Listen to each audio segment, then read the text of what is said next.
एक बार की बात है, गौतम बुद्ध अपने शिष्यों को जिंदगी से जुड़ी अच्छी बुरी चीजों का ज्ञान दे रहे थे।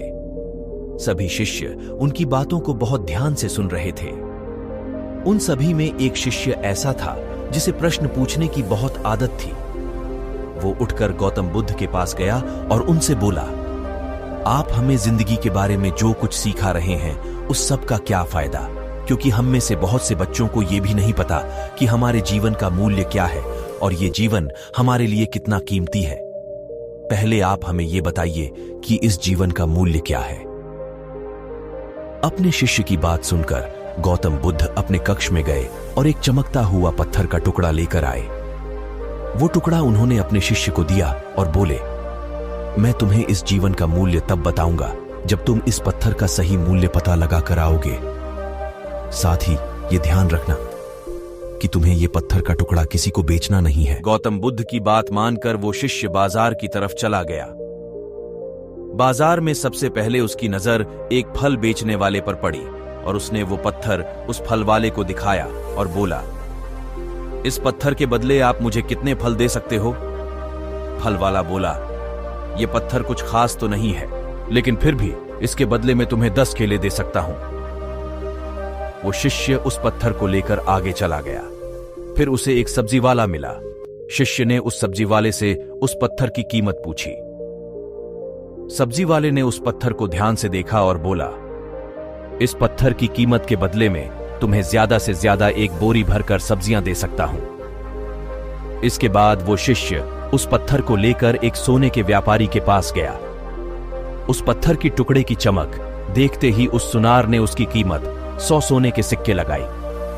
शिष्य ने वो टुकड़ा बेचने से मना किया तो वो सुनार उसके बदले 200 सोने के सिक्के देने को भी राजी हो गया, लेकिन शिष्य ने वो पत्थर नहीं बेचा।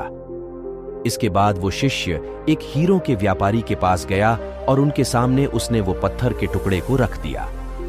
उस पत्थर को देखते ही हीरों के व्यापारी ने एक साफ कपड़ा बिछाया, उस पत्थर को उसके ऊपर रखा, फिर उसकी परिक्रमा की और हाथ जोड़कर उस पत्थर को कपड़े में लपेटते हुए वो बोला, तुम जिसे मामूली पत्थर समझकर उसकी कीमत पूछ रहे हो, असल में ये एक बेशकीमती रूबी है। ऐसा रूबी हर किसी को नहीं मिलता। मैं अगर अपना सब कुछ बेच भी दूं तो भी इसकी कीमत नहीं चुका सकता। उस व्यापारी की बातें सुनकर वो शिष्य हैरान हो गया। वो दौड़ा दौड़ा सीधा बुद्ध के पास आया और उन्हें उसने जो कुछ भी बाजार में हुआ वो सब बताया। उसकी अचरज भरी बातें सुनकर गौतम बुद्ध बोले, तुम्हारे सवाल का जवाब इस रूबी की कीमत में ही छिपा है। हमारा जीवन भी एक रूबी है। रूबी की तरह ये भी बेशकीमती है, लेकिन हम इस बात को हमेशा नजरअंदाज करते हैं और अपने जीवन का मूल्य नहीं समझते। हम दूसरों को देखकर और उनके जैसा जीवन जीने की कोशिश में अपने जीवन की कीमत को कम कर देते हैं। हम ये सोचते हैं कि हमारी जिंदगी की कीमत वही है जो दूसरे हमें बताते हैं, लेकिन ये बात हमेशा ध्यान रखना कि सामने वाला अपनी हैसियत, बुद्धि और अपनी समझ के हिसाब से तुम्हारी कीमत लगाता है।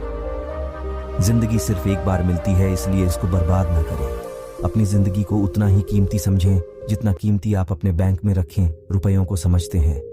आज के समय में लोग अपनी जिंदगी से ज्यादा कीमती प्यार, पैसों और दिखावे से भरी चीजों को समझते हैं। प्यार के चक्कर में लोग सुसाइड कर लेते हैं। पैसों के चक्कर में ऐसा काम करने लग जाते हैं जिससे उनकी जिंदगी बर्बाद हो जाती है। नाम कमाने के चक्कर में उल्टे सीधे काम करने लग जाते हैं। हमेशा याद रखें कि दिखावा करना जरूरी नहीं है। प्यार दोबारा मिल सकता है, पैसा फिर कमाया जा सकता है, लेकिन जिंदगी को फिर से पाया नहीं जा सकता। इसलिए अपनी इस बेशकीमती जिंदगी को अच्छे से जिएं, हर पल का आनंद लें। कभी ये ना सोचें कि आप इस दुनिया में किसी काम के नहीं है, न कभी ये सोचें कि आपकी जिंदगी व्यर्थ है।